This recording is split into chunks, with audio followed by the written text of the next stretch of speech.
Guinée, un colonel tué lors d'une série d'attaques contre 2 camps militaires et la prison civile de Kindia. Agence Ecofin. 2 camps militaires et la prison civile de Kindia, ville située à 135 km de Conakry, ont été attaqués cette nuit par des hommes armés non identifiés causant la mort d'un colonel de l'armée. Des incidents qui interviennent à seulement 2 jours du scrutin présidentiel en Guinée. Un officier de l'armée guinéenne a été tué cette nuit lors d'une série d'attaques armées menées par des individus non encore identifiés contre 2 camps militaires et la prison civile de Kindia, ville de Guinée située à 135 km de la capitale Conakry.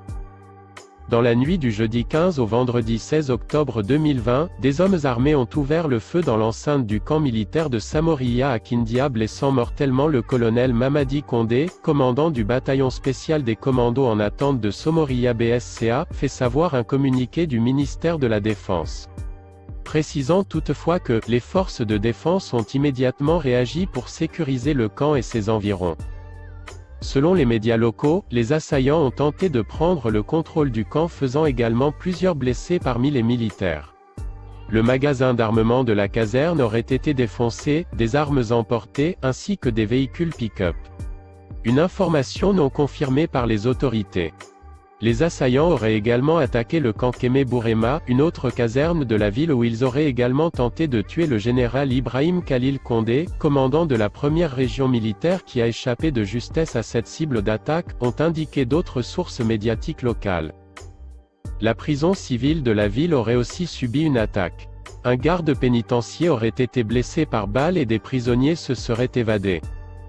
Un impressionnant dispositif militaire a été déployé par les autorités afin de rétablir la sécurité dans la ville.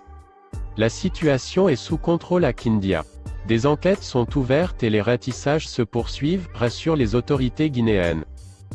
Un renforcement sécuritaire qui a également touché la capitale Conakry où les accès au quartier administratif de Kaloum, abritant le siège du gouvernement et le palais présidentiel, étaient fermés dans la matinée de ce vendredi 16 octobre par des militaires.